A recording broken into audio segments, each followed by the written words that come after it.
Hi, everyone. How are you? Welcome in. Good to see you. October 11th, 2024. We are here for Sebastian Wayne Drake Rogers, reported missing February 26, 2024. Thank you all for being here. The more we share Sebastian's story, the more people who know. How's everyone doing? I want to thank you so much for the well wishes for my mother. You helped. She's back settled in her nursing home. She is getting stronger. They are not sure what was going on. They think maybe she was transported that day to a doctor's appointment. Oh, it's the 12th. Thank you so much, Sherry. I lost a day. Hello, everyone, on this October 12th. So thank you so much. Mom's settling back in. She was glad to get back home to her place. They think because she was transported to a doctor's appointment, maybe that just kind of overwhelmed her. Not sure. But thank you again. You just made such a difference to be going through that with all your prayers and wishes. Thank you so much. So how is everyone today? I hope anyone who was out in the area of hurricanes is safe. Thanks, Sherry. Thanks for the correction, though. I truly appreciate it, honestly. Thanks. I just hope everyone's safe, sound, dry, knows where their loved ones are, right? Hi, Misunderstood. Thank you so much for being here. Rita M, Reserved Glitchin, Random the Dime. Hi.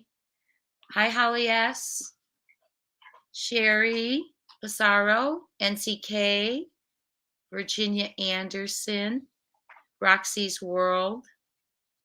Really good to see all of you.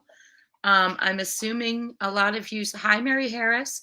I'm assuming a lot of you saw the Court TV interview with Seth and Tony Mathis. We're going to watch that here in a few minutes, watch it together as a family and see what we think about it. I have to be honest, if you did not see my video that I put out earlier today, I have to say, I'm dumbfounded. And forgive me for saying it, but I'm going to say it. I'm absolutely dumbfounded when all eyes should be on looking for Sebastian Wayne Drake Wayne Drake Rogers. I saw the word coverage. Wayne Drake Rogers. That we have two parents. I'm going to say it. Pulling people into court during this time. And I would be embarrassed if I was a parent who has done very little and could do much more. Let's put it that way. Okay? To put this much time into something when you have not put it into Sebastian. Well, Sherry, I'm glad to have you. I'm glad you're new. Welcome in. Oh, thank you. I'm glad to hear you're enjoying it.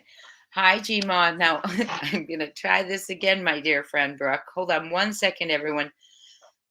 Brooke is one of my moderators, and I, by accident, and I don't know how I did it, messed with her mod wrench, and I don't know how to get it back. I don't know how to get anyone back in there now. Okay, one second. I am going to click on, where'd you go, Gma? Click your name. Not the three dots, Gma.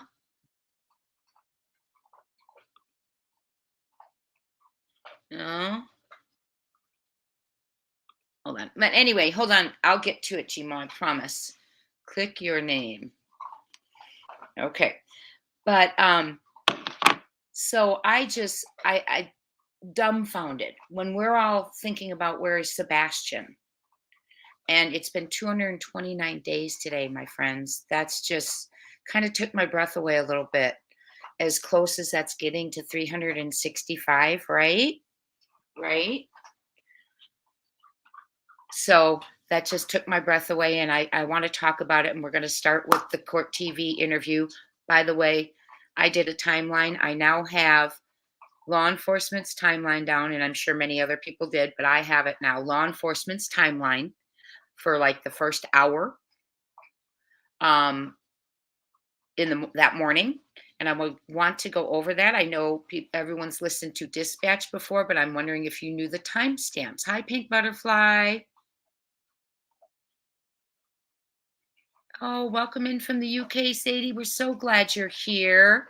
Had lots of messages today from Ireland and all over. So Sebastian's name and beautiful face is spreading more and more all the time. Oh, Gma, thank you. Thank you for joining, my dear friend, joining the family. Let's go ahead. Hi, Susan Kemp. Say hi to everyone else who came in. Sherry, Mary. Okay, I think I got y'all. Let's go ahead and watch the interview together of Court TV. I think there's a lot for us to talk about in there. Okay. And if you didn't see the video from earlier today, Seth let loose. And you know what? I don't blame him. The time spent in there that hasn't been spent on his son. He's been out there for 229 days, searching virtually alone. Thank you. Yes, we have memberships now. Join the family. A lot of the content that I come up with, I'm sometimes worried about saying it out there for everyone. So there are going to be more things that are membership only once I can develop a membership, just for our candid conversation and safety, right? Thank you, Jima. So I'm going to go ahead and start with I'm so glad, Mary, he spoke up. I'm starting with the Court TV interview on October 11th. I wonder if that's why I had that date in my head. Let me see. Yes.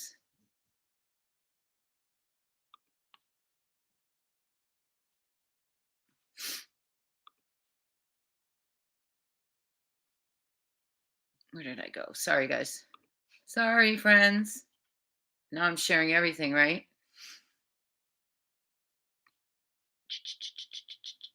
There we go.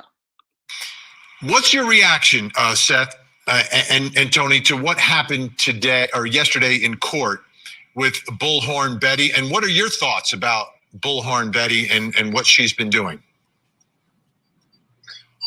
Well, Vinny, first off, thank you for having us tonight.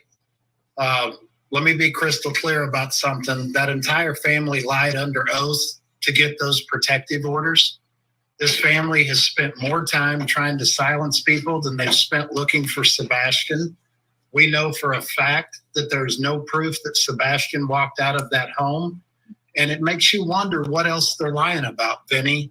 It also makes you wonder what would happen if Sebastian would have been able to file a protective order against his stepfather. Seth, your reaction to what happened and what is happening in all of this? My professional opinion, I would say something along the lines of Chris and Katie did something to my son. They're using Sumner County to cover it up and to hide themselves from the actual law. And let me ask you, Seth, and we have no independent information. We know that police are saying there's no suspect. No one's been named as a suspect in any of this. But this seems to be, at least from my perspective, Seth, is it a change in the way you are seeing what has transpired through all this? Are you seeing things differently than you did before? It's the evidence. I still believe my son is alive.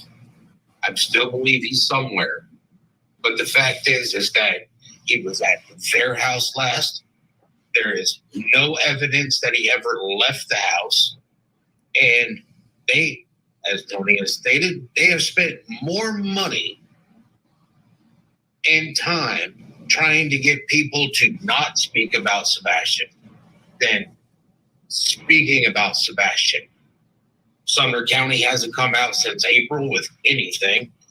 And Katie won't come out and speak, won't ask for help to find Sebastian. I really have to say that she never loved her son. And on top of that, I have the DCS reports that I've written, that I have literally took me an attorney to get them. Sebastian deserves a restraining order from those two psychopaths. Tony, Okay, we're going to go back to it. I just want, oop, where'd all my comments go? Okay.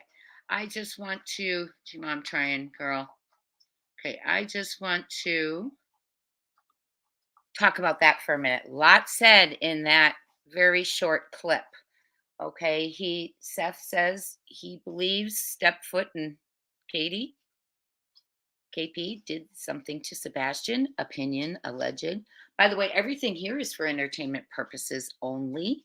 It is not fact. It is speculation, opinion, and theory. No allegations are being made, and everything is alleged. Welcome in, Lone Indy, Jenny K, Mara. So he said a lot in that, right? And I can't wait to show you some of the things that I've put down in our slideshow that we're making. So, okay, let's think about that. He said they know where he is. Sebastian is, in his opinion. He said that they are using Sumner County to cover it up. And he said, called them psychopaths, and said Katie, she hasn't been helping, which for 229 days, we've pretty much seen that she could do a lot more than, I'll put it nicely, do something for Sebastian, in my opinion. So that's a lot right there. He mentions the DPS reports and he feels that Sebastian deserves a restraining order. And you know, that really hit me. Why was it, if we know how to get a restraining order and we can go to court for that, why wasn't that done for Sebastian? And you know what? There's one person, in my opinion, who should have done that, and that's KP, because Seth allegedly didn't know about the, you know what, that went on in the house. Oh my goodness, Mara. Yes, verbal shots. Oh my goodness. I might have to change that. Did anyone else think it meant that? I meant shots fired like verbally. Did anyone think I meant literally? If so, put that in the comments, please, because I will definitely have to change the description. Thank you. So welcome in again. Just so happy to be with you all again. It is Saturday. So appreciate that you all want to be here for Sebastian Rogers. So Seth says in that little bit, and we're going to finish watching it together, he said a lot of how he's feeling, and he's spoken up. He's been very, he's been kind of tiptoeing around his feelings for quite a while, and he's spoken up. And quite frankly, I'm glad he said something. And they did say they know for a fact there's no proof Sebastian walked out on his own. And we know that too in our opinions. Too many miles were searched, too many resources used, that in my opinion, if he had walked out, let alone no scent, let alone no footage, but if he had walked out, I truly believe that with everything that was scoured and covered for him in bare feet, allegedly, he would not have made it so far as to where he wouldn't have been located, in my opinion. Have I walked the terrain? No, I haven't. So have I looked at it on Google Earth repeatedly? Yes, I have. So let's continue with this. I want to hear your comments in the chat. Just click my name.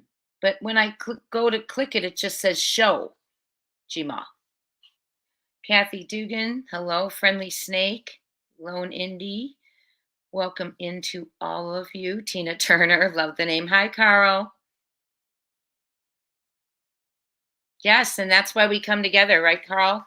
Because with all of our different perspectives, maybe something will make sense that some of us bring to the table. Who knows? As long as it leads to Sebastian.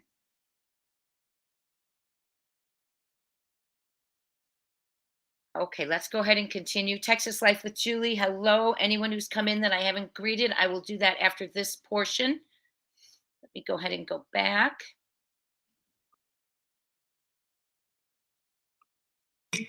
Now, you've accused them of lying, the Proudfoots, right? So, what are they lying about from your perspective? And again, we have no independent information or confirmation that they said anything that was untrue or verification that what they said was true, like either way. But what were they lying about from your perspective, and what's the evidence from your perspective that they are not telling the truth? Well, they actually were lying, and it was proven in court that they were lying about what they stated in the protective orders, which was that she had had physical contact with them, that she was following, stalking, and harassing them. And even on the stand, Mr. Proudfoot admitted that he had never met her in person. So in my opinion, it's a little difficult to be stalking somebody that you've never met in person. And it goes to the many inconsistencies that have been told by Mr. Proudfoot since the very first interview. Not one of his interviews have matched up, Vinny. And when you say the interviews haven't matched up, you're not talking about, so I just want to make this clear to everyone watching. You're talking about the disappearance of Sebastian, not about Bullhorn 100%. Betty in this case. Yeah, the Bullhorn Betty lies were just another long string in the lies that they've told since the beginning. If you go back and break the interviews down from the very first interview they did all the way from Nancy Grace and beyond before they quit coming out in public, you can see one inconsistency after the next. And the great thing about telling the truth, Benny, is when you're doing that, it's always the same. It doesn't change. So what's the most material inconsistency that you believe has been stated from Chris and or Katie? Regarding Sebastian? Absolutely. That's what I care about at the end of the day. Absolutely. Many inconsistencies told about the phone calls, the time of the phone calls, the bedtimes, what happened after he went to bed. Just, that entire 10 to 12 hour period, many inconsistencies. Also, not rock solid alibis and a lot of time that's unaccounted for. They were also, probably the biggest thing, Vinny, is that they told Nancy Grace that they were told by TBI not to take a polygraph, and we found out later from TBI that is 1,000% not accurate. That's a big one. Hi, everyone. I want to talk about that a little bit. That's really interesting that Tony said there's a lot of time not accounted for. Because remember, Dog the Bounty Hunter says they do have footage, allegedly, showing people in places at times they shouldn't have been and people not at places where they said they were. So they have something going on there. What it is, we don't know. And I'm going to bring up in a little bit that one indicator of foul play that was mentioned, because right off the kick, you can see one. And I laid it out for us, like factual. So, because that way we can't argue with it. It's there like a beacon. Okay. And it's in that timeline. So, we are going to continue. I just want to talk a little bit about that. So a lot of time unaccounted for. Let me catch up with you all. Hi, Sharice Prophet. Hi, BB. Michelle Scott.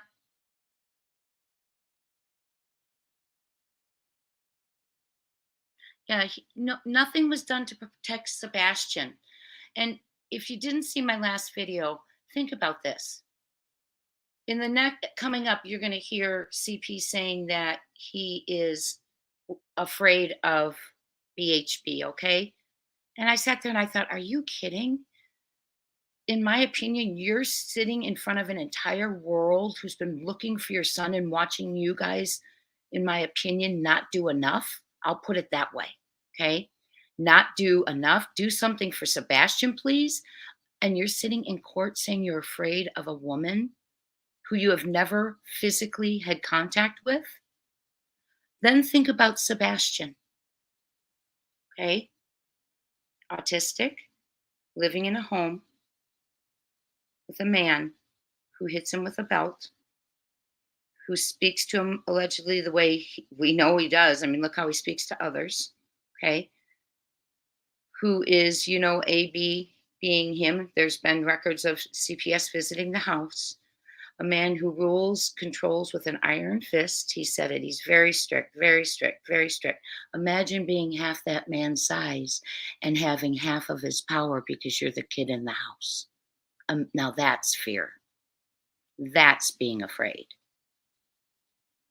So I would be, like I said, I would be embarrassed. We are Sebastian's Army, Jenny K, and we are not going to stop. Whether it's talking about him every day if we have to, sharing whatever.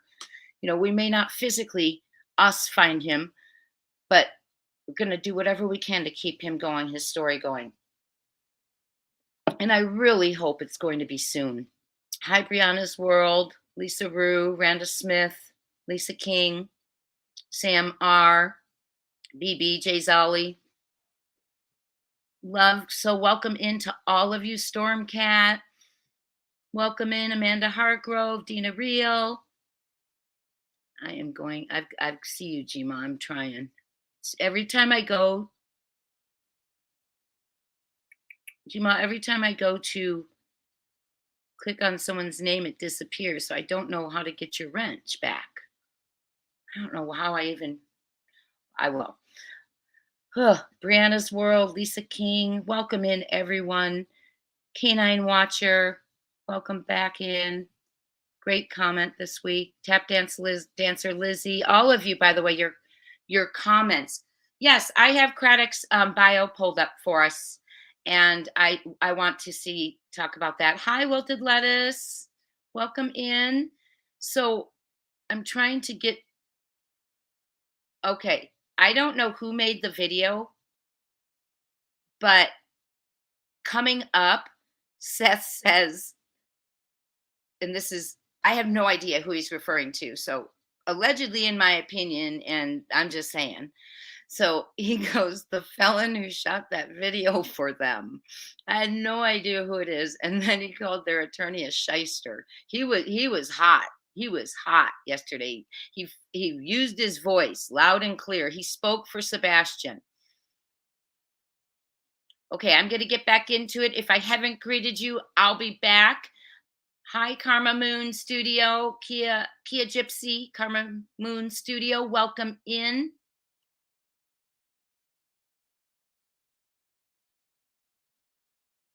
Oh, great comment. Great comment. I'm going to put that up there while we listen to the rest. Okay. Thank you so much, everyone, for being in here. Okay, Tony Mathis, Seth Rogers is going to stay with us. We've got more to talk about. We're going to take you inside the courtroom so you can hear some of the testimony from today. And you'll see Chris Proudfoot on the witness stand. Just want to make it clear, like the First Amendment versus prior restraint of speech is serious business. And the judge made a decision today keeping her away from them. But how far did it go towards what she can say about this case? We'll be back. And that's interesting to me because I was under the impression she couldn't say anything. Have other people contacted you based off of Ms. Griffin's conduct on her social media accounts? Hundreds. Okay. How often does that happen? Daily. Is it possible for you to avoid the media circus that surrounds Ms. Griffin's conduct? Absolutely not. Okay. Have people gotten your personal phone number that way? Yes, sir. Have they gotten your email? Yes, sir. They message you on Facebook? Yes, sir. Okay, so that's Chris Proudfoot.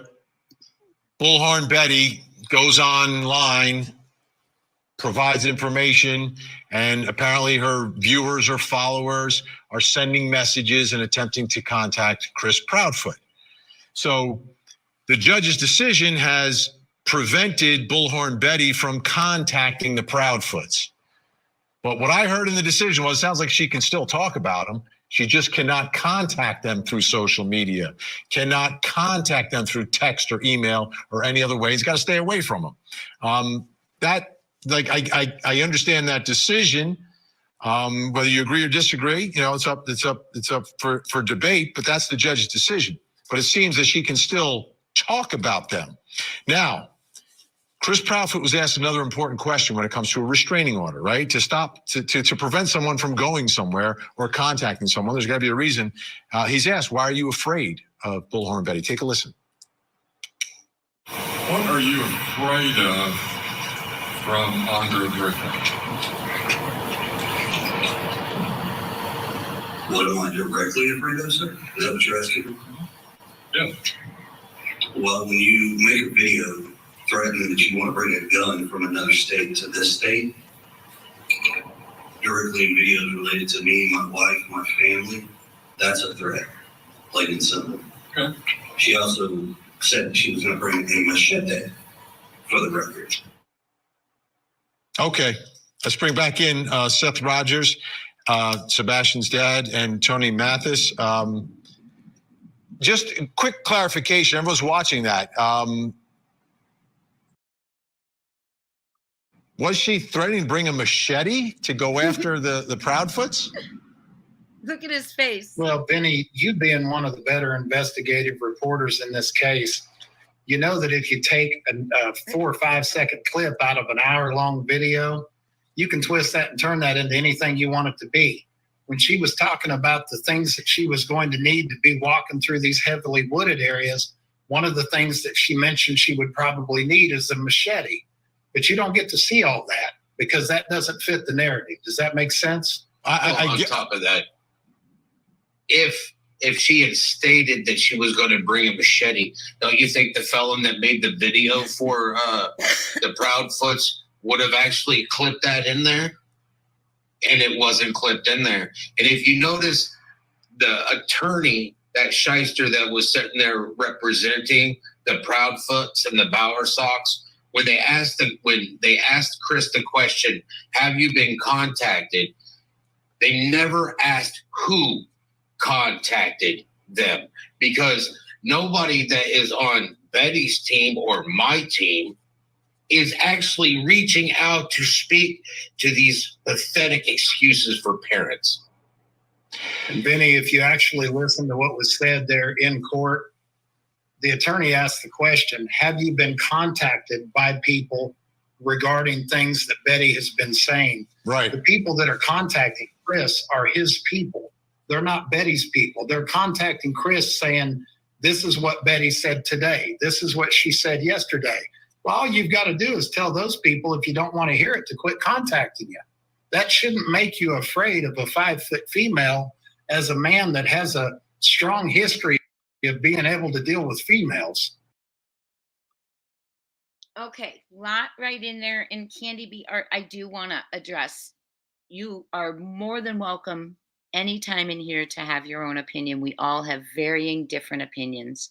I welcome them because we're all here for one reason, and that's about Sebastian Rogers and to find him.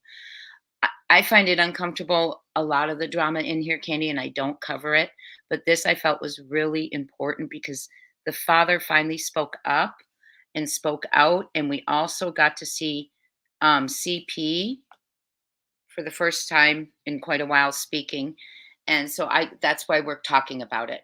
And some things are mentioned in it that I think are important for us to learn about Sebastian. And speaking of which, friends, we have the timeline coming up from law enforcement. If you haven't seen it, I put it together in our slideshow that we started. Also, Craddock's bio is there. I know some of you are saying allegedly he may have graduated from high school with someone. I've got the bio pulled up. I started to fish around there, but haven't gotten it. Lots coming up after this. Also, Silver on the Scenes, one of his videos. I want to watch a clip from you, with you from there. So we have a lot coming up. Hang in there. And then I also want to welcome everyone who's come in. Lori Stewart, anyone, Melissa Hart, Mary Rogers, anyone I haven't said hello to, Randa Smith. Thank you so much. Tap Mom 29, Beautiful Disaster. I just so appreciate everyone being in here. And I'm going to go ahead and continue this. Has everyone seen this already?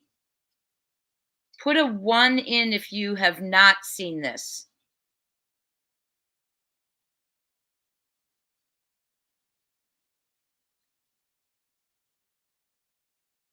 Let's keep our language, if we could, classy and be kind to each other. And remember, we all have a right to an opinion. Please, in the chat, everyone, be kind, because I'm not watching it right now.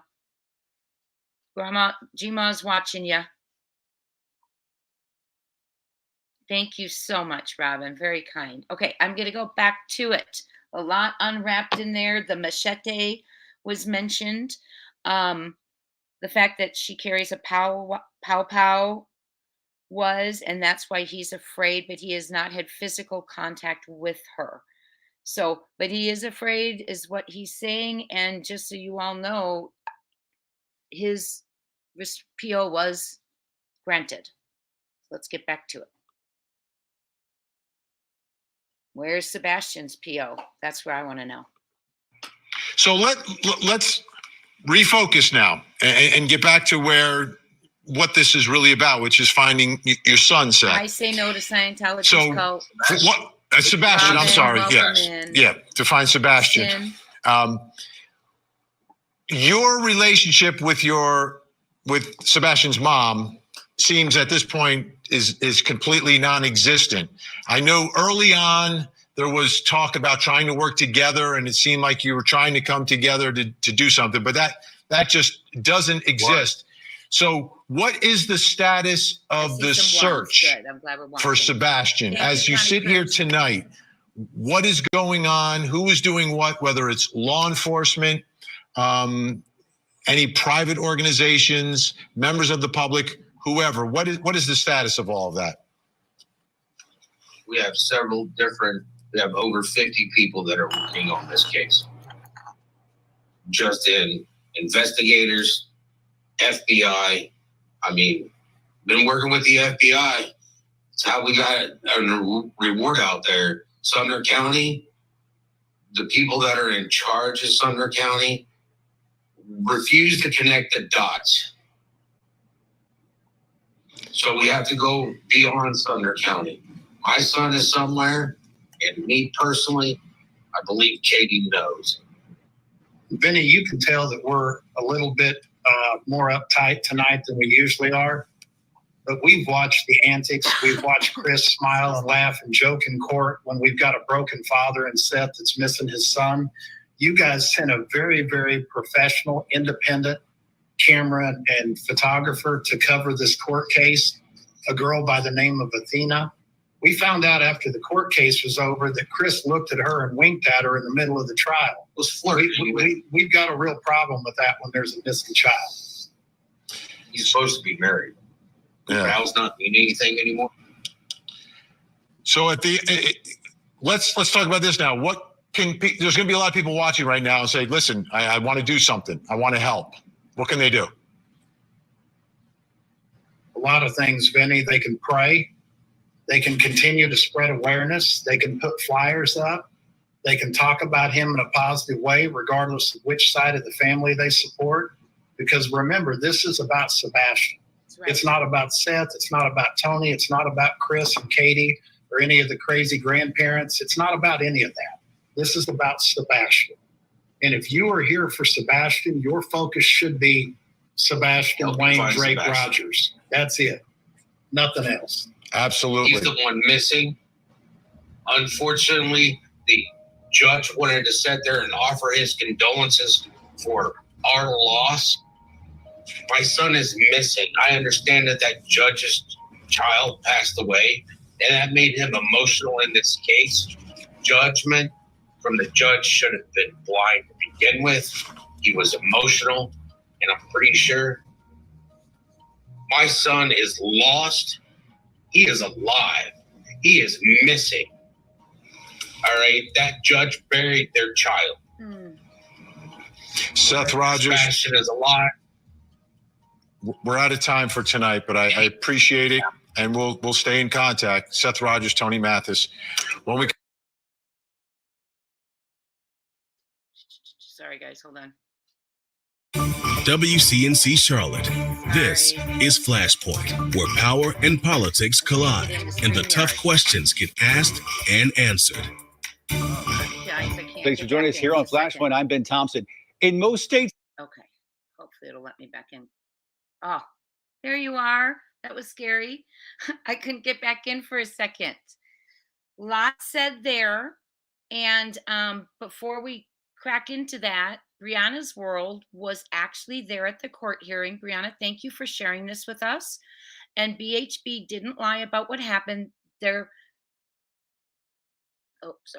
were a lot of people there supporting BHB. I did hear that. I heard that through various little channels that I heard that people were there in support of her. And I'm glad she had some support out there.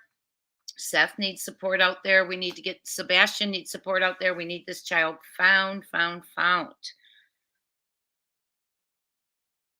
What I don't understand is, Brianna, since you were there, I'm just not understanding why the judge, and this is great because this ties to a comment one of you made, why the judge is not saying, how about we take this time and put it on hold for when we find who did this to Sebastian, because this is ridiculous, kind of thing. So I don't know. A lot was said in there. A lot. Seth has been trying for a long time. Hi, Polly Pepper. Shirley H. Girl Next Door. Bitter Pills. Thank you, Ginger Girl, for becoming a member of the family. Lori Stewart. Renee Marie. Kim Moorman. Amy Ohio. GDFGD Desadas. I hope Sebastian will be found. Crystal Clear is right. Truth's Delight. Kim French. Thank you, everyone. Amber Dawn Rising for being here. So let's talk about it. We are 229 days into the disappearance of Sebastian Wayne Drake Rogers. I am going to share with you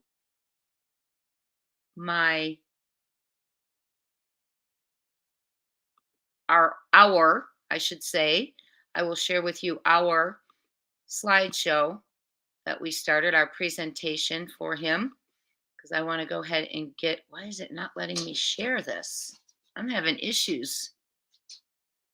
It's got to let me share it. Come on. Maybe if I put it. Hold on, friends. Let me just see if I share my screen, if it'll just come up for you in a different way. Let's try it. Do it differently. Anyway, I did a timeline.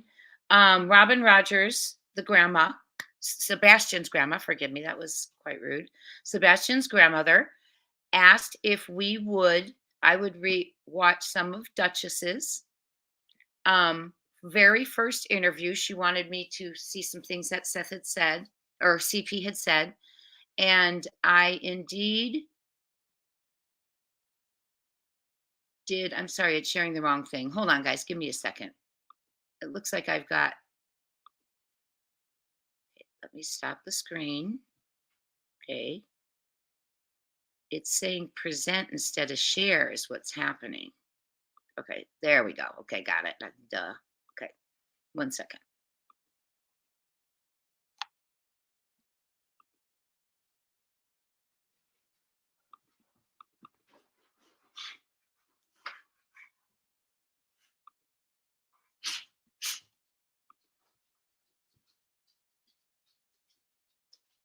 So we are going to look at the timeline.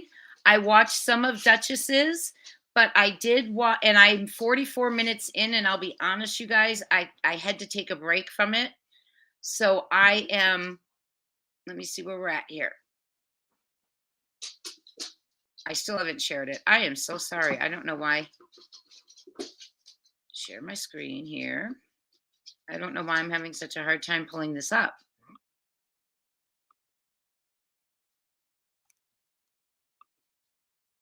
There we go. Okay. So I'm going to look at it from my Chrome. Okay. So what I did here is I watched the first local interview, and I've done 2 timelines. And I listened to Broadcastify with the Dispatch.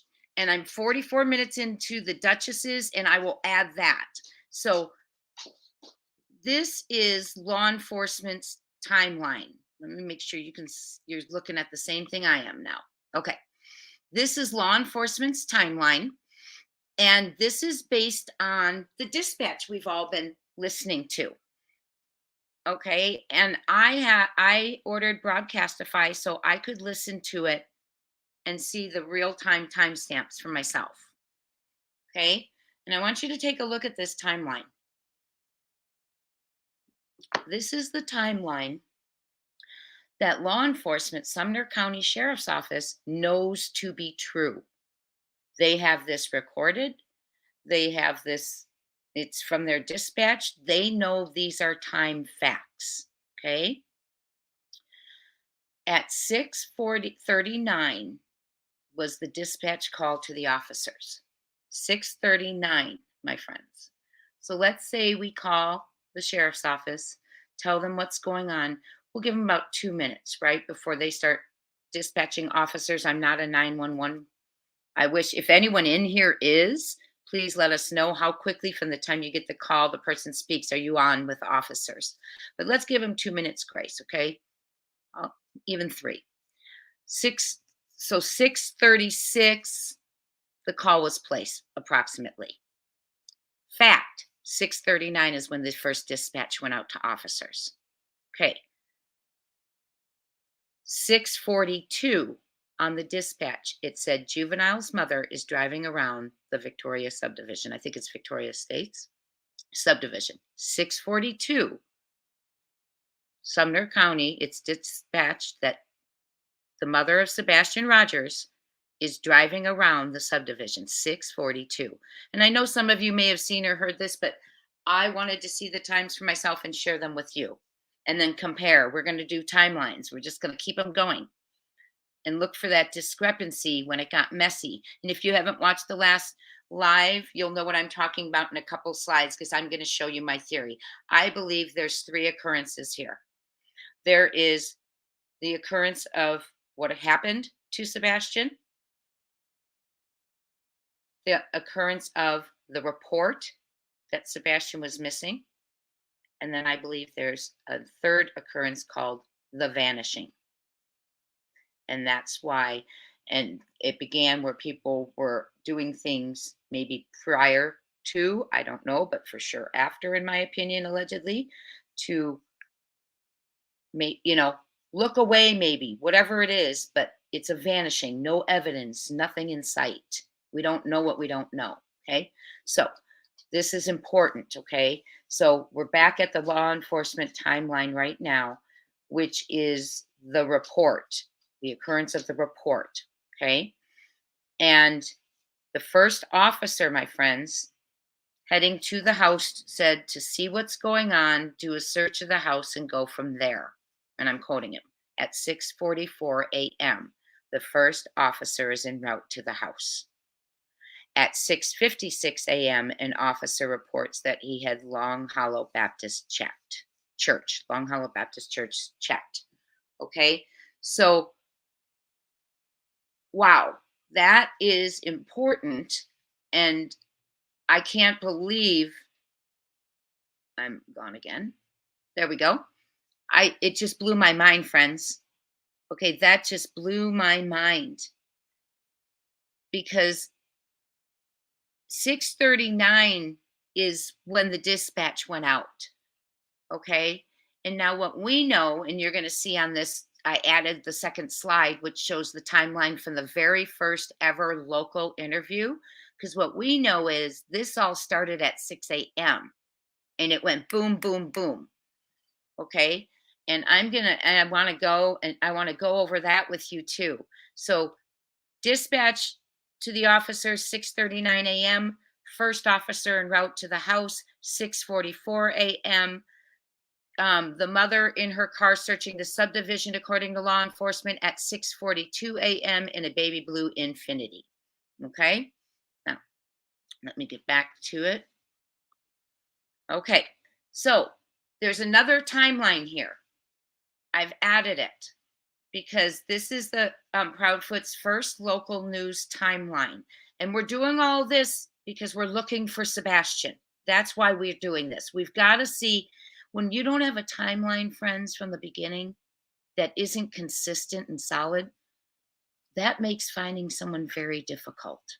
That's why we need to study it and go back and see what we can learn from it. I mean, it's shocking. Just think about the cases you've watched where timelines change, shift, all of that. Okay.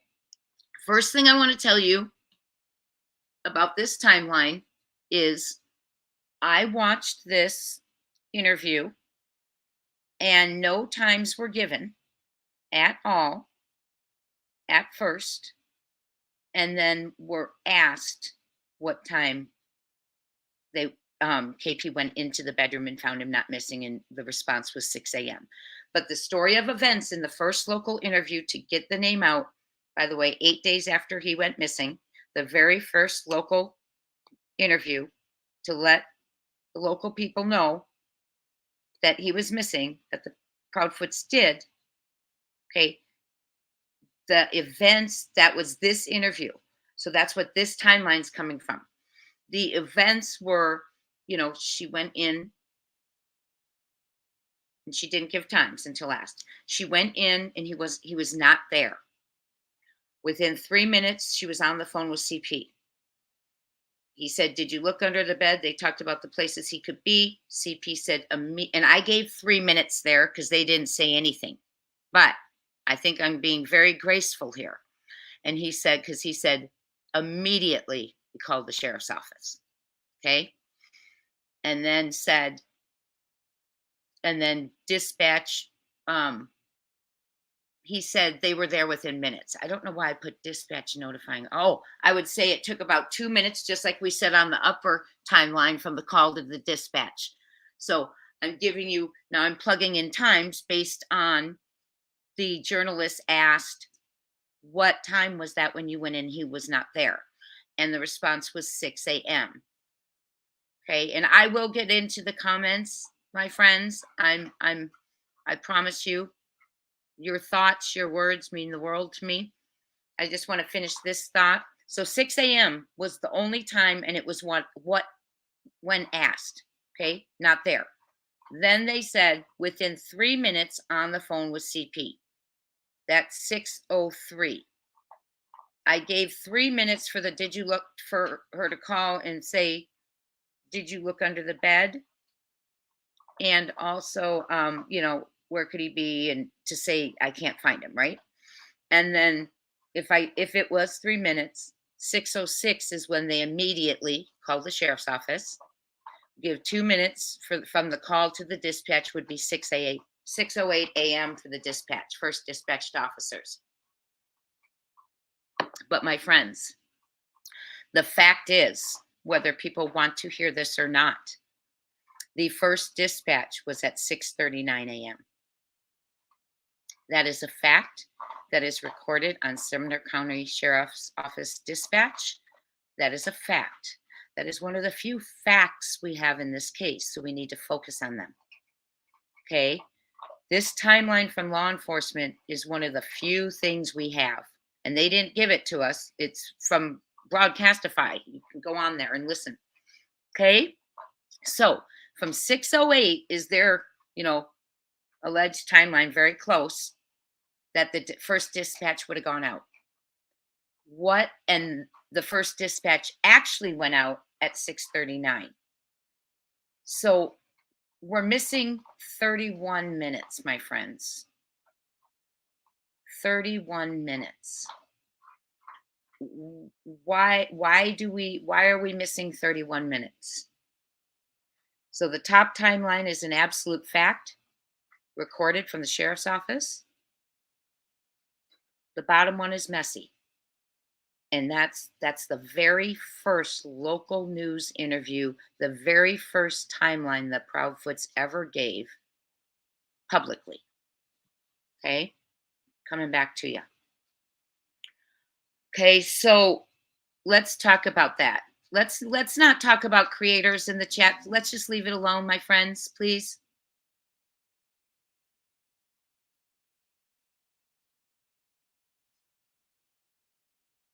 Everyone, Jima, what's going on in the chat? Let's stop. Let's everyone get along, please. We are all here for Sebastian. Listen to me instead of the people that don't agree with you, okay? Oh, you're going to go there on the 20th? Say no to Scientology's cult? Oh, wow. Amazing. Please keep us posted on what you do. Oh, that is awesome. Thank you for going there. Are you going boots on the ground or that is so cool. And Renee Marie said a blind person can see the corruption. We talked about that in a video. We're going to talk about that a little bit more.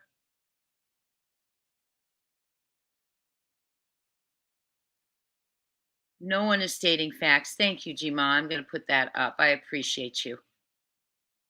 Okay. We all care about Sebastian, and that's what's happening, my friends. Okay. So let's keep focused on Sebastian and let's keep moving on what we do know and the little facts we can garner from all the circus acts. Okay. Let's just keep that going. Let me go back. Okay. So then we're coming up. We're going to go on over means and motive too, but I want to look over this. Okay. So we have a 30 to a 31 minute. I want to make sure. Do you have the same screen I have?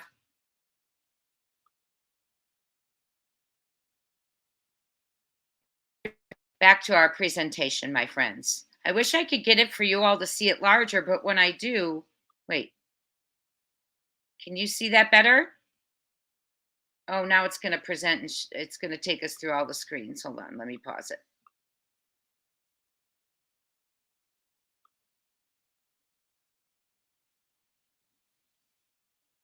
Nope, sorry guys, hold on.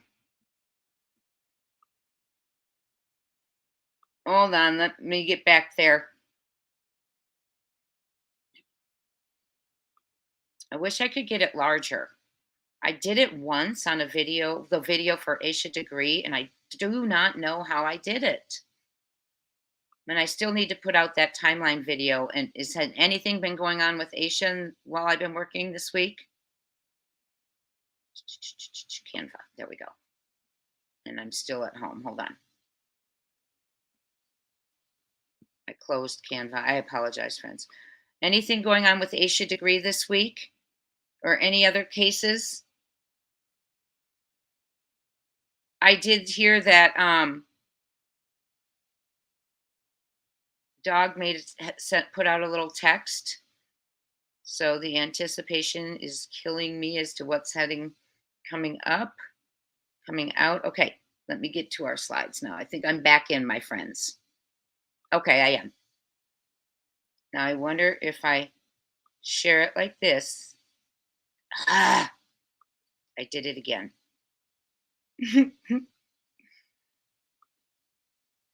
Technology's not my best.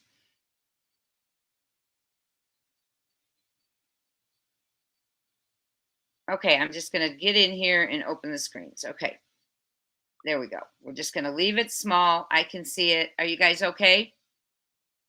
Can you see it? You got it. Okay.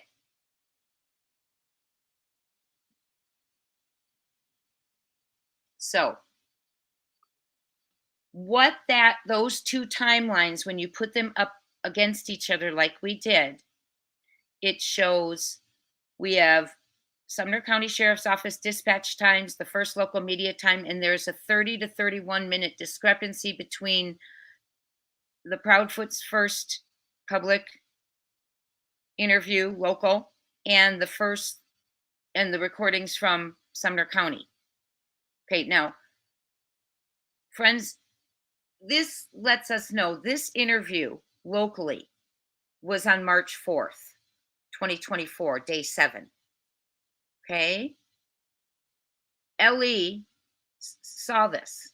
You know they did.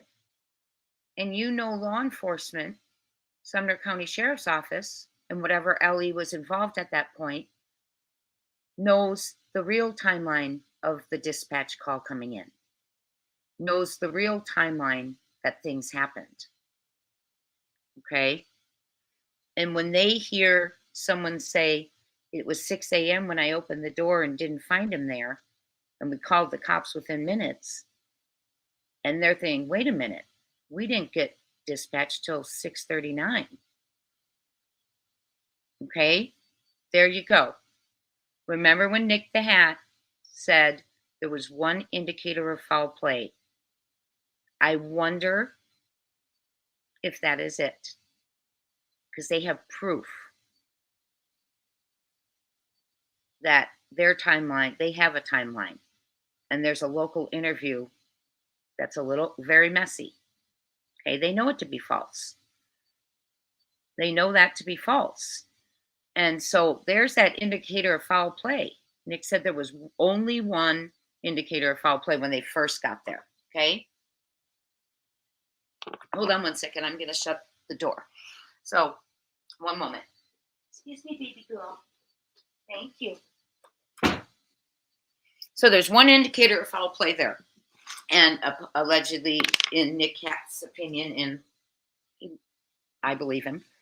And so they know that's false after that interview. They know it. No matter if they want to see it, no matter what they want to see. And at that point, remember, we discussed in our presentation that from the time of reporting to the search was done well. It was covered. They were on there giving reports, interviews. Craddock, and I think his name is Ken Wiedner. Okay.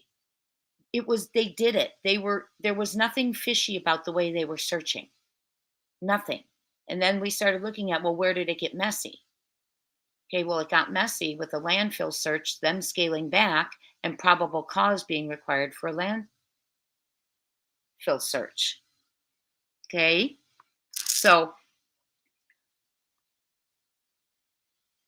I at first asked this question, was this the timeline they told law enforcement day one? And I thought that would have been possible, but then I think the integrity of the search wouldn't have been what we saw, in my opinion. Okay. So then what happens is this March 4th local news interview that does not match law enforcement's timeline here. Okay. That's on March 4th. And guess what happens? They scale back on March 4th. They scale the search back on March 4th. Law enforcement does. Is that a coincidence? In my opinion, and you've heard me say this many times, there just aren't coincidences in crime. Okay? So they scale back the same day the mother and stepfoot gave their first public interview. Okay. A lot of things in that interview, and we're going to go over it because I made a chart. I'm comparing the two interviews, and when I finish Duchess, like I said, I'm 44 minutes in. We're going to compare those first two, the first YouTube interview, the first local interview, and I have a chart of things that were and were not mentioned. So, and I'm almost there, and I will have time this week. So looking forward to that. So let me go to the next slide, and then I want to come talk to you guys. Look at the comments. Okay. Were you guys seeing any of that? I just came in and didn't see. Did you guys get to see that?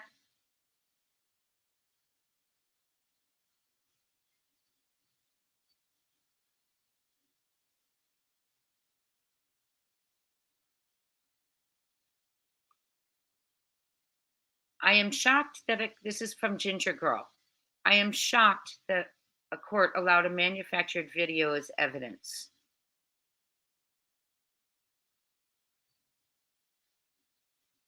No, Ebony Queen. Robin Rogers is Seth's mother, and she comes into the chat and joins us. Okay, when we go live. And I'm not sure if she's in here today. If you are, Robin, hello. We're not giving up. We're praying for all of you. Hi, Allie. Welcome in. So I hope you guys were looking. Did you guys see my slides? Let me get to the comments. I want to know if you saw the slides I was showing. Yes, she is the only mod here. You are, Gma, I just can't give you that rent. Oh, wait. What if I clicked? No, it goes away. I'm trying to give Gma her wrench back because I cleared the studio one time And I don't know how to give the wrenches back, and I'm embarrassed, Gma. But Gma is the mod in the house, so she's in charge. Please respect the chat. Be classy. Do it for Sebastian. He's had enough circus around him. And Ginger Girl from Canada. I am shocked that a court allowed a manufactured video as evidence that would not have been allowed in Canada. You know, and that's so true, because anything could have been done to it, right? So, and like Tony said, you know, leaving out little parts. I don't know who made the video, but I did have to laugh when Seth said that about the felon.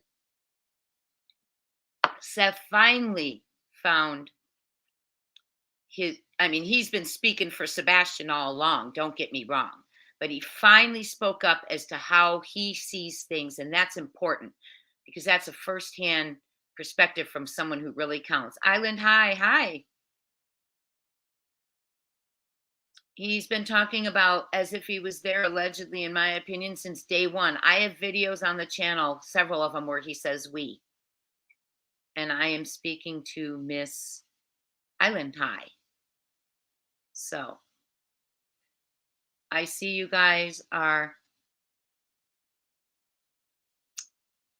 Shirley H. She did not. That's my point too.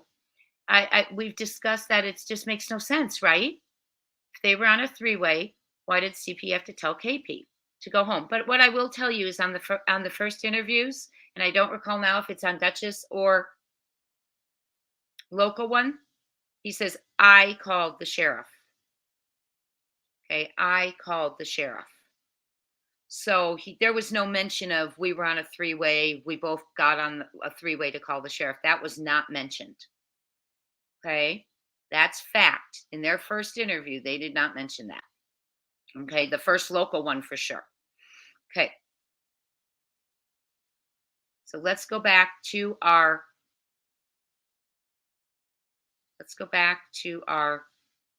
slides I want to share with you. We're going to get to the modes and motive and all that. Motive means an opportunity. Where's Canva? There we go. Okay. So for those of you who weren't at our live last weekend, I'm just going to give you a quick catch up. Those of you who were, this is a quick debriefing update. So we were trying to determine where in the world things got messy. And that started after I received a warning, which is posted in this as well. And it said, you better back off. You need to back off of Sumner County politics. Unless you live here, mind your own business.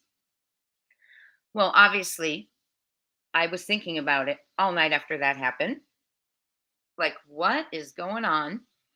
And I thought, well, that was a warning, and they directly stated Sumner County politics.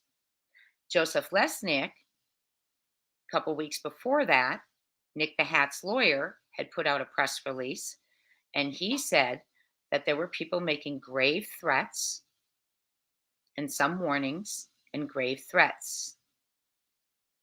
Okay, is Nick the Hat in the chat? Because I want to tell him one thing if he's in here. And threats. And Joseph Lesniak said that they were going to take action, and he addressed 3 groups of people. Now, an attorney's not going to do that with his reputation if this is not accurate. He's not just doing it for this, kicks and giggles. This is his reputation. He's got to do what he knows how to do and stay within the law. So I believe him. He said the wealthy, the powerful, and law enforcement. He included them and said, you don't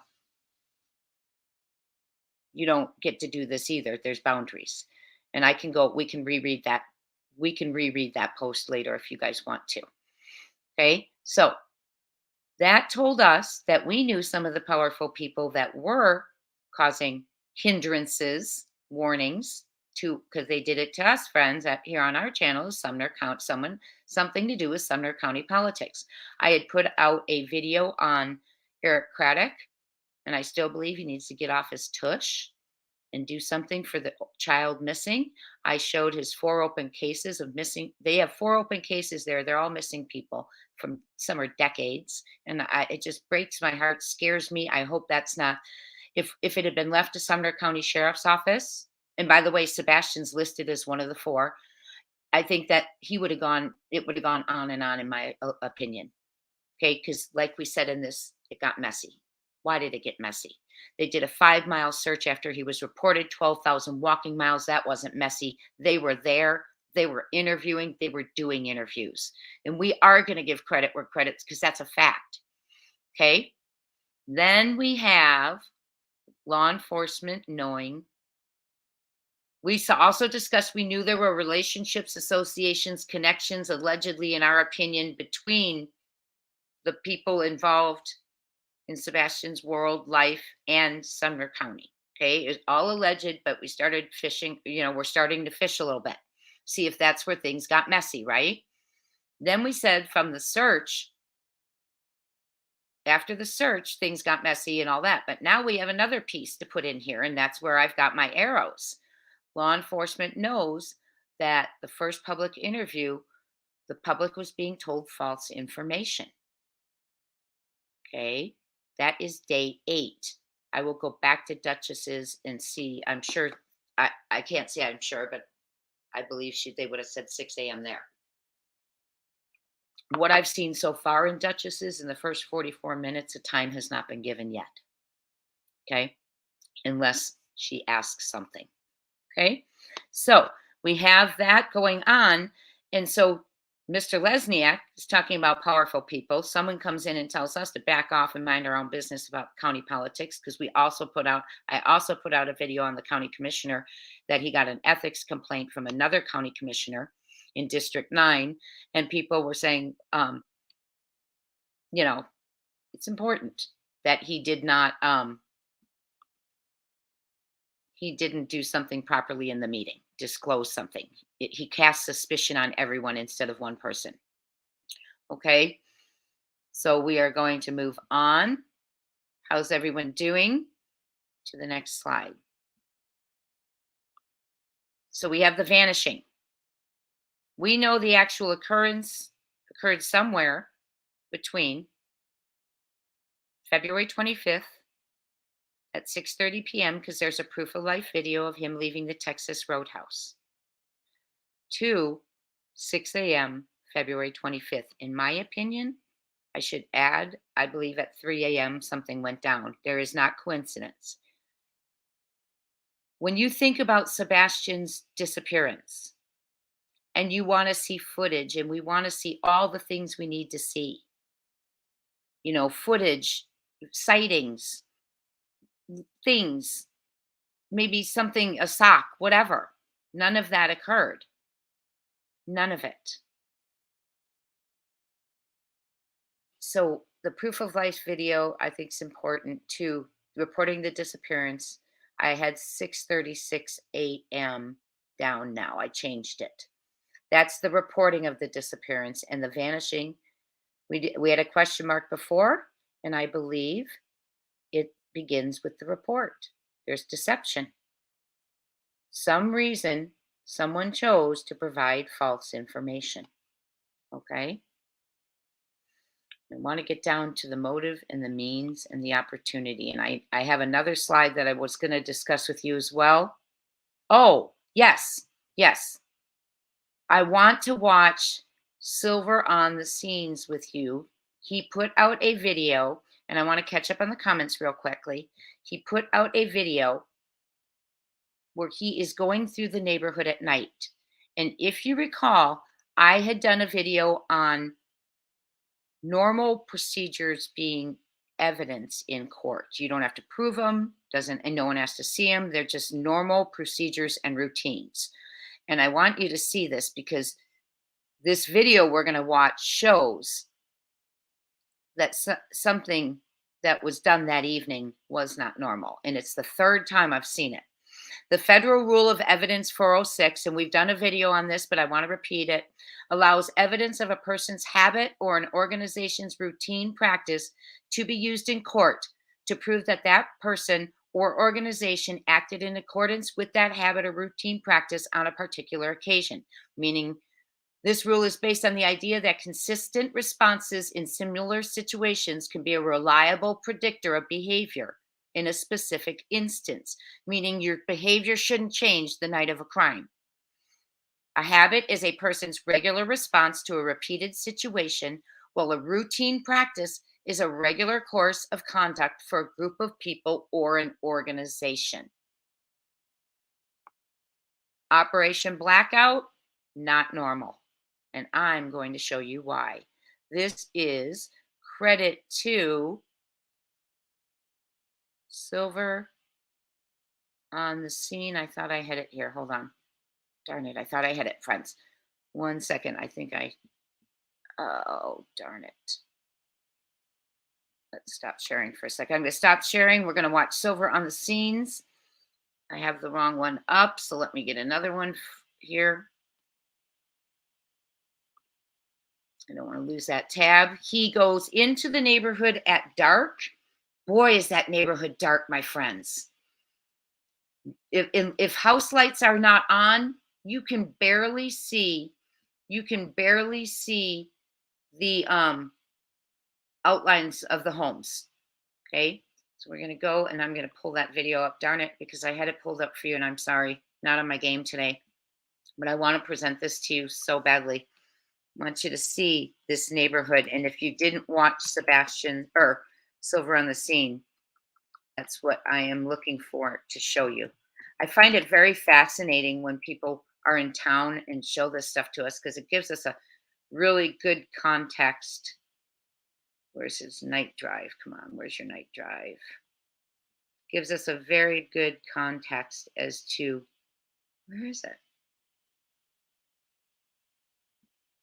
Sorry, guys, I had it ready for you. Hold on. Here it is. Here it is. Okay. Health care. These words are better together, especially when caring for expecting moms and newborns. Sorry. At Abrazo Health. Okay. And I'm going to share this with you. Let me make sure I am sharing it. Make sure you all can see it. You cannot, so I'm going to share it with you. And we're going to watch Silver on the Scenes. He is boots on the ground. We are going to, there it is, nighttime drive. Okay. And we're watching our wonderful little ad together, but that's okay. So let me go over here. Please, let's stop with the back and forth, everyone. Be kind to each other. Be kind. Seth has a rock-solid alibi. We are going to cover that on the means, motive, and opportunity slide that is coming up. Hold on. Oh, shoot. Sorry, guys. I have it muted over there.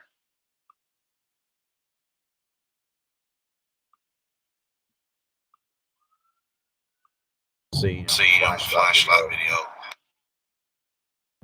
So you're going to we're coming by Sebastian's. Sebastian's high school. All right, Beach High School. And now I have low light on the camera, and that was to enunciate or to brighten up the darkness that we're seeing. You can still see how dark. Now, supposedly, as I said, I've never been through Sebastian's neighborhood at night, but what I keep hearing and understanding is there are no street lights. So I want to see how dark it actually is, and then get a feel for especially that vehicle that came through that we all see. And please remember, according to the Proudfoots, they don't turn those lights on, okay? That's their norm. Flashlight video. Allegedly. At 3 a.m. Also have the dash cam going. So we'll compare the video. We'll compare the video that I'm shooting with my low light camera to the dash cam as well. So here we go. Come along with us. Right here, baby. Right here, baby. We're back. So it's dark. It is dark out here on Long Hollow Pike. Silver's 2 is driving me, and she just missed the turn. But no problem. Here we go. So we're going to take it kind of slow to the neighborhood. So I'm dropping down the window now. Okay. I go about 10 miles. You probably go 10 miles an hour. Maybe even 20. It's a little fast. I have a bad echo, everyone. You guys, do you have a bad echo? Is it bad?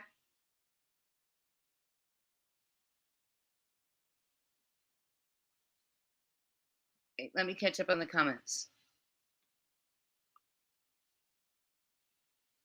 Sorry, I'm going to go back to it.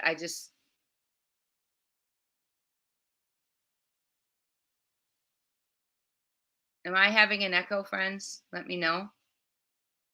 Okay. I don't think, maybe it's because I have another, there we go. Maybe, I think I fixed it, Gma. Thank you. Let me know. Faster. You're not going to turn, you're going to go straight.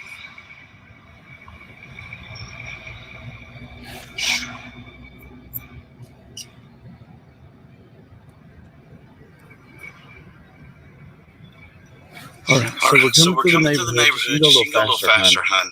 You can go a little faster. So just there are no street lights. Let's start with that. Okay, so you can see that the only light we're seeing comes from our car lights, right? And so we're just kind of cruising through here, just taking a look. Of course, the homes. By the way, it is a very nice neighborhood. So the homes are very nice, and the only light we're getting are from, of course, our headlights. If we cut those off, it would be completely dark. And of course, the lights on the home. So we're going to go up Kellen. Go up Kellen, and we're going to turn around at the top.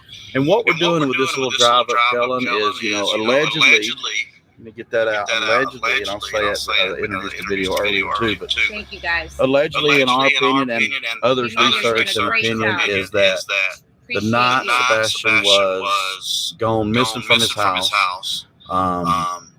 that go left here, baby, left right here. Left right here, and you're going to do a cul-de-sac. Okay, just follow the road, flip around, and we'll come back by.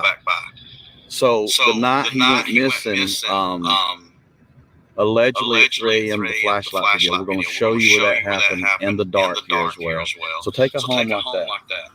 Okay, you can see even with the low light camera, without lights on the house, it's very dark. Okay, so allegedly what happened from different people, one in particular, the mob crew doing his video, is this car came up and down Kellen, allegedly, supposedly, to jam security cameras, videos, ring cameras, and stuff like that. So as you can see, they have a little bit of light, still dark. Right here, no lights, and it gets really dark. Are the lights coming off our car lights? We don't want to cut the car lights off because that can show, some suspicious things. Once again, we're in the neighborhood just to show you how dark it is. We're not here to creep or do anything like that. We're staying on public property. We just want to get a view of what it looks like. When we come. So right about here, okay, slow down, baby. Right here, look how dark that is. That is supposedly, allegedly, Okay, so right there is where the flashlights allegedly came through towards us, like walking towards us it would have been, because Kellen would be behind this shot. See how dark that is? But so that's the two homes right there where allegedly the flashlights came through and then got into came through and out of a car on Kellen and walked through. Okay, right there's that location. Someone came out with the flashlights. The car would be parked here. Before you talk to this AC guy. And I want to thank Silver on the Scene for the video. Full credit and to him. And they would be bringing now that house right there. We're going to take a slow turn. This will be turning on the Stafford where the car supposedly made the turn here. And then it will slow down. Can you roll your window down, babe? pulling up some. Cool. And that would be the house. They just had something lined up. Keep on going. That's the house with the security cam. Okay, let's go. You can go. You can go. And then look how dark it is, ladies and gentlemen. If we cut the lights off, it would be of our car. It would be so dark. Here are the lights. You see them. Those are the two lights you see from the house that sits right by Sebastian's house. Okay, you can go a little faster. Thank you. Here we go. And so now Here it we're comes. coming by Sebastian's house right here. And the sign still is there's Sebastian's house. That's Sebastian's house right there. His room's up there.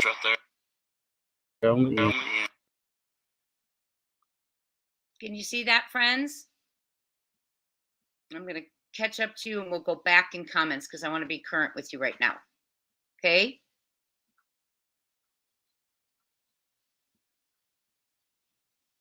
Friends, do you see the porch light? So there is a horrible echo still. Is it only when I am playing videos, or is it when I'm here in the studio?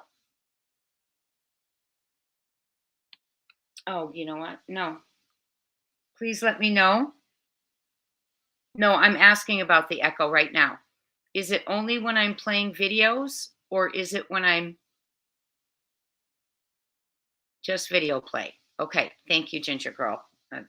I'll have to figure out what's going on.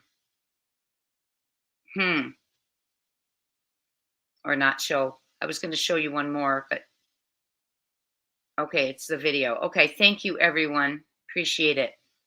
I need more mods. Okay. You're doing a great job, though. Thank you so much, Gma. I will take care of more mods. If you're interested, email me, please.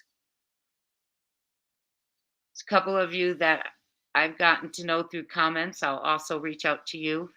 I just don't want to put it on the chats. Okay, let's keep going. Let's keep going. There's the porch light. Let's talk about the rule of law that we just read.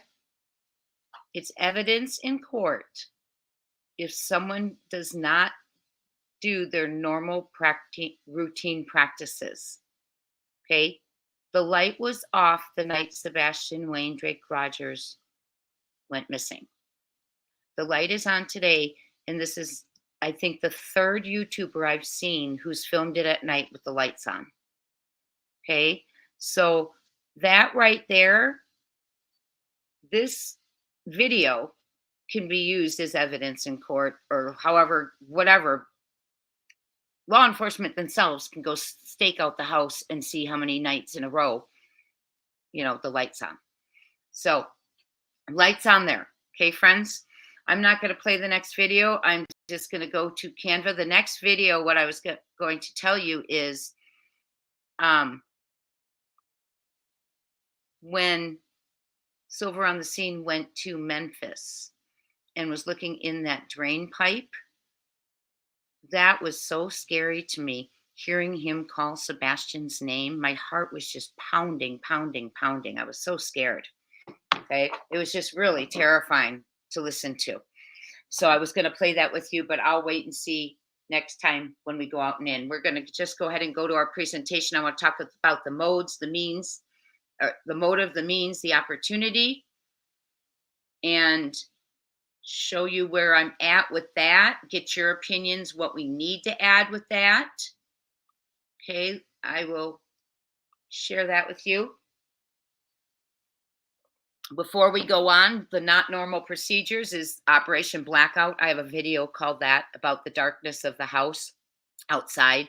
I just couldn't fathom that a woman home alone with her child would in kind of a area that's not quite so trafficky would be not having any porch lights on or anything.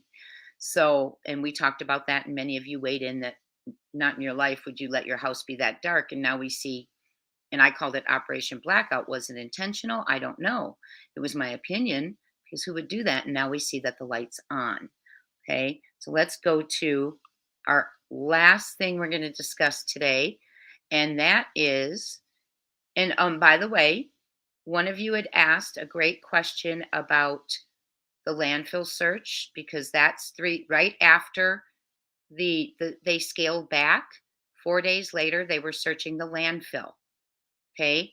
And in order to search a landfill, you need probable cause. And one of you asked a question, I've been thinking it myself. Well, is if law enforcement finds deceit, is that probable cause?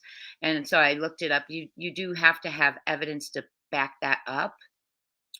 And then I wonder, with that landfill search, what the probable cause could be. We did hear at one point that a dog hit on a dumpster, but that did not come from law enforcement, I don't believe. Okay. And so I don't know what the probable cause is to have gotten in that landfill search. Could it have been that deception? And then the fact that, as Sonny Weatherford put it, the sheriff who's now passed away, he went missing before the trash picked up, and he was reported missing after. And so that's why he said they were at the landfill, but it has to be much, much more than that. So let's go ahead and let's talk about, oh my goodness, I did it again. Are you kidding me? We're going to talk about the motive, the means, and the opportunity. And I'm going to go back here. Sorry. So for motive, means, and opportunity, the diagram I'm going to show you says all have to be present in order for a crime to be committed, meaning you have to have means, motive, and opportunity. I don't know why my computer is very slow today. Means, motive, and opportunity. Come on, take me home. Sorry, kids, friends, kids, like you're my students. Means, motive, and opportunity, they all three have to be present. And in order to prevent a crime, police try to, as long as you can minimize one of those, you can prevent a crime, is what police were saying and what I was reading. But this is means, motive, and opportunity. Means, motive, and opportunity. All three must be present for a crime. Non-family abductions are the rarest type of case and make up only 1% of the missing children cases reported to National Child for Missing and Exploited Children. I want to put that in there because, if we're going to weigh opportunity, motive, and means from a stranger, we know that that's about 1% of the cases. So we're going to focus on the people that are immediately in Sebastian's life: the mother, the father, and the stepfather. Okay. Now, opportunity is the chance to commit the crime. Motive is a reason or desire to commit the crime. Means is the capacity, knowledge, and skills to commit the crime. Capacity meaning, could they play the role, or could they play that role? Would they play that role towards the crime? Knowledge and skills is the knowledge of things like layout, timing, where people are, skills, the tactical skills to commit the crime. That's means, okay? Motive is a reason or a desire to commit it. So we're going to start with opportunity. Some of you may not agree with what I have to say, but I'm going to go by things that have been verified. And when an FBI agent, former FBI agent, puts forth something on her channel, Jen Coffendoffer, verifying Seth's alibi, I'm going to go with it, okay? So for opportunity, the chance to commit the crime, mom places herself alone in the home with Sebastian that night. So she has opportunity. This is all alleged in my opinion. Dad has a verified alibi at work. The jail, and it's a government office who is not going to send a fake time card to a former FBI agent, and that FBI agent is not going to doctor it. So he's out with opportunity, unless you want to go for, a higher, but let's not throw more circus acts into this. And then you have the stepdad who claims to be at work in Memphis, not verified. Okay. So then we have means. Let me come back to all you on motive.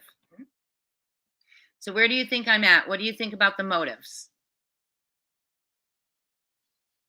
I don't have it on two devices. I had my phone I did have my phone out because I am in studio on my phone. Hold on, because I was trying to get Brooke her. That might help. Yep, the lights were on. So let me go back to the lights and then we'll talk about the motive that I just. Oh, thank you, Direct Current. I appreciate that. The lights are on. Yes. CP's truck was in the driveway and the lights were on. So that's evidence because you don't need eyewitness evidence. You don't need to prove anything. You don't have to do anything. You just show routine and things that are different on the night of a crime or the opposite. Okay. And so here we are. This is the third time I've seen it at night with lights on. And there were no lights on. It was dark, dark, dark. And if you'll recall, a silhouette was in the window and stuff. So it was very, very dark. Okay. Now they are light up. Bright lights. Bright lights. Wonder if the cameras are working now. That's another thing Jen Coffindaffer, the former FBI agent, said on one of her lives or videos, lives, whatever she does. She said that law enforcement is looking very closely at the fact that KP works for Brinks and didn't have camera surveillance that night. And she said, and the fact that their cameras were trashed that night. I had never heard they were trashed. I had heard they had none. So I thought that was a really interesting statement. So we got to motive. Do you guys agree with where I'm at with motive? Okay, do you agree with where I'm at with motive?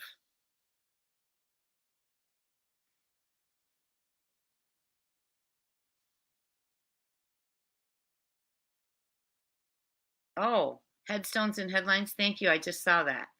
I'm afraid now I don't want to open studio because of but I will. I can open up studio and put in your username, which is Gma for this one. Okay, I will get to it. I know you're patient, Gma, and I appreciate you. I do appreciate you. Okay, so let's get back to it. Motive, and now let's go to means. So as far as motive, I have taken any way you look at it. Okay, I've taken Seth off of it because there's a verified time card that came from a government office that isn't going to doctor it to an FBI agent, former FBI agent, who isn't going to doctor it and ruin her reputation. Okay, my opinion, but I believe that to be true. So let's go back to the presentation.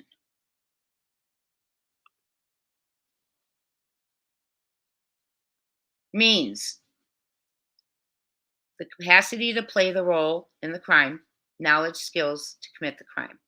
I put down, and I'm being fair, I'm weighing everyone. I put down for the skills, I put down that CP and KP definitely have skill because they have the Navy backgrounds. And I put down that Seth has law enforcement training. Then I put down for knowledge. It would have to be knowledge of where everyone was physically in the house, how to maneuver through that house in a second. And if you saw my video on from the time they went to the car, crossed, walked back, and the pacing, the measurements versus time and speed, that it is not possible that someone fuddled around at that house. It's more like even found a way to break in. There's no time there. Okay, there's no time in the walk as long for that car's there for 3 or 4 minutes. Okay, so knowledge of where they would have had to have knowledge of where everyone was physically in the house that night where they were, and that means KP, CP. Here's my opinion: that phone call is very important because that could have been, allegedly one person trying to make sure they knew exactly what was going on in the house and where everyone was in. Just my opinion, it could be that too. Okay. Seth did not have knowledge of where everyone was that night because he did not talk to Sebastian. Okay. Also, they had to have the knowledge and the ability to relock the house. Okay. Sebastian could do that, but he was not, he does it on the front door code, and it would have illuminated, as CP says, and been caught on the neighbor's camera, and that didn't happen. So someone had to be able to lock that house. Okay. And that is the people who have access to the locked house and ability to lock and unlock it, according to KP on Nancy Grace, is CP, KP, and immediate family. Okay, so the capacity to play that role, Seth lacks it because his capacity, he couldn't have played the role. He was verified at the jail and on camera. Okay, KP's in the house, CP is at work, but could they have had KP had the capacity to play that role? There's means and opportunity. Okay. So that's how I laid that out. Motive. I cannot find a motive for the biological father, Seth. I honestly want to say, I could say for the mother, oh, there was, what are people saying, that she had a ultimatum, but I've never heard that. Okay. So what I want to say is, I want to focus on the one person I know, in my opinion, allegedly does have a reason or desire to commit the crime. It's the one I can think of that's logical. We know it's happening. Okay. And we know it happened because he told us. He said he tried to get me removed from my own home. This is CP's words. He was talking about Sebastian. He tried to get me removed from my own home. Talking about the last time, that first week in February when CPS came to the house. And remember, he had said the reason he hit Sebastian with a belt is Sebastian wasn't wearing a belt, so he got hit with a belt because the punishment must fit the crime. So my feeling, and I've said this before on videos, is he tried to get me removed from my own home was the motivator. Sorry, I have to drink some Diet Coke, excuse me. The punishment must fit the crime makes sense. Someone did get removed from the house. This is all alleged, in my opinion. And actual fact is, there's a custody battle going on in CPS cases. That is the motive, in my opinion. So if you look at this scale right here, there's one person who shows up on it, all three. There's another person who shows up on two of them. And I can't say motive other than, I don't want to say motive for her, because I haven't heard anything out of her mouth other than not doing something for her son. That itself bothers me. But there's one person, in my opinion, who has a rock solid motive, allegedly. Okay? I'm going to come back to y'all, see what you think. See what you're sharing. Yes, please hit the like button. Thank you so much, all of you, for being here. Hi, Justice Jane. Hello. 229 days today. Yes, absolutely.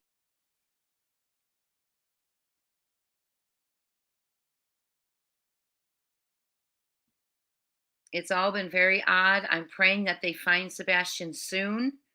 Also, you all had said, we've talked about, and I'm going to share, am I sharing to you guys still? No. Okay, we talked about, I want to show you the bio for Craddock real quick. That is, what I think a lot of this connects to, because that's where we started getting our warning from. I'm going to share this with you here. Some of you said you found some connections. That's not what I wanted to share. So let me stop sharing that.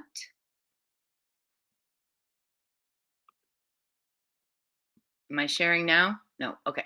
Hold on. Some of you said that you thought there were some connections, and we could start looking into that. But I just wanted to show you a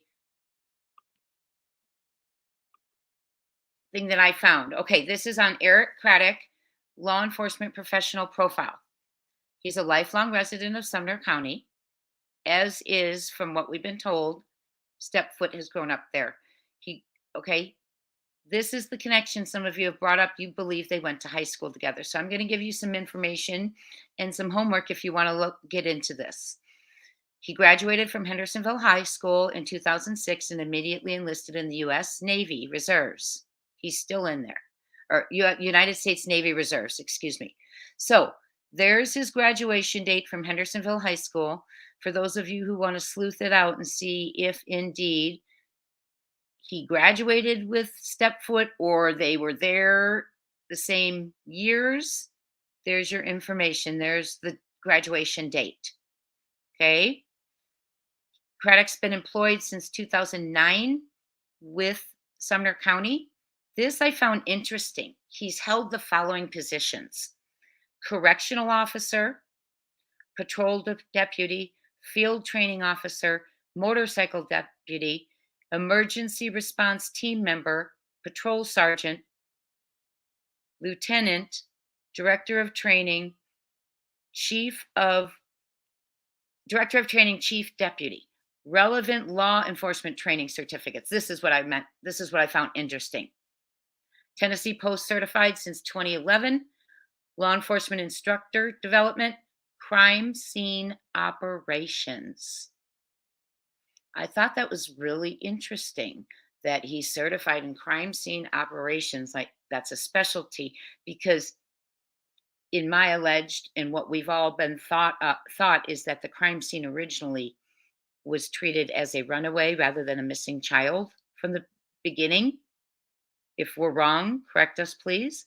So I thought that was really interesting. He went to ASU out here where I live in 2020, or he probably went online because he still had his job. So he's quite educated, but he is their sheriff now. He's running, and he's assigned one detective a day to the case. He was the lead detective, or is maybe still. So that is him. I do not know, but you have some homework now if you want to find out. It was a graduation date of 2006, which means from 2000 or 2009. So from 2000 or 2006, right? What did it say? Let me go back to it. 2009, he graduated. So from 2006 to 2009, he probably was there. You could do some cross-referencing and see if they did indeed go to high school together. Well, my friends, I want to thank all of you for being here. I want to thank you for supporting Sebastian, keeping his name out there, for being here for the lives. Like it, share it, please. Get it out here. We're not going to stop. We were warned about staying out of the politics, but that lets us know at the very root there's something going on there that they don't want us to look into. And that's sad when we're looking for a little boy. Friends, thank you so much for being here. I want to read some of your comments now. You think, Mandy Moo, you think I'm right about the motive, but you would like to add that CP was extra pissed Sebastian went to school and told on Chris. Yes. And so, yeah. And another thing I want to say to you is Sebastian was home when they showed up to the house, as was CP. And I'm sure that terrified Sebastian. He could have backed down, not, oh, he got scolded for lying. I'm sure he got scared and changed his story because CP was home. It's such a very, very sad case. Kelly's OG troublemaker. Yes, so sad. Bright young man just gone. So many families have gone through this. But Sebastian really touches my heart. He does. He touches a lot of our hearts. He really does. Looking for some comments. Hello, Ringy Dingy. I haven't said beach vibes. Hello. Love to be on a beach right now. Everyone in here, prayers up for Sebastian Wayne Drake Rogers. Yes, their doors have a code. So on the code pad, Sebastian would have gone out front. He knows the code to two doors, the man door to the garage and the front door. What CP said was if he had pushed that code to lock that door, the light on the code pad would have illuminated and been caught on the neighbor's camera, and it was not. So that eliminates him going out that door. But I don't know how the house would be locked back up unless someone with a key to the home or the code could lock that house back up. So prayers up for Sebastian, for Robin Rogers, for Seth Rogers, for all friends, family, everyone looking for him, that they will be led to him, that Dog and Nick the Heart will be, and that this boy will come home soon. Thank you all so, so much for being here. I do appreciate it. I am going to text you, Gma, as soon as I'm off so we can discuss this, so I can get you back your wrench, and I'll get another mod or two in here to help you out, okay? So thank you, everyone, for being here. I appreciate you. Talk soon, my friends.